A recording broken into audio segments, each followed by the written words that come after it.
Hello दोस्तों, उम्मीद है आप लोग अच्छे होंगे। आज की कहानी का शीर्षक है तेनालीराम का घोड़ा। राजा कृष्णदेव राय का घोड़ा बहुत अच्छी नस्ल का था, इसलिए उसकी कीमत ज़्यादा थी। तेनालीराम का घोड़ा मरियल था। तेनालीराम उसे बेचना चाहते थे, पर उसकी कीमत बहुत ही कम थी।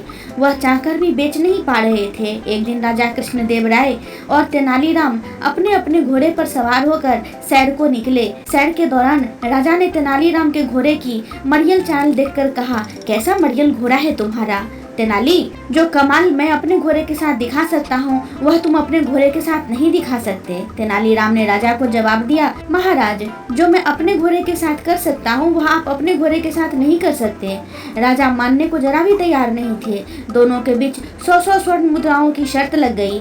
फिर क्या था, दोनों आगे बढ़े और सामने एक नदी थी जिसके ऊपर एक पुल था, जिसे वो दोनों पार करने लगे। नदी बहुत गहरी और पानी का प्रवाह तेज था। उसमें कई जगह भंवर भी दिखाई दे रहे थे।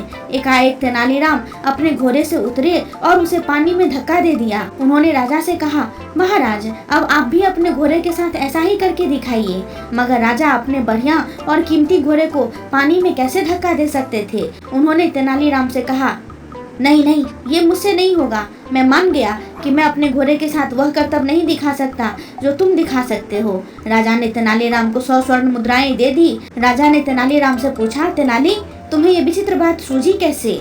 तेनाली ने कहा, महाराज, मैंने एक पुस्तक में पढ़ा था कि बेकार और निकम्मे मित्र का यह फायदा होता है कि जब वह नहीं रहे तो दुख नहीं होता। तेनालीराम की यह बात सुनकर राजा ठहाके मारकर हंसने लगे। दोस्तों, आपको मेरी ये कहानी कैसी लगी मुझे कमेंट में जरूर बताएं और चैनल को लाइक, शेयर और सब्सक्राइब करना ना भूलें। मैं फिर से आऊंगी एक नई कहानी के साथ। तब तक आप लोग अपना ढेर सारा ख्याल रखें। धन्यवाद।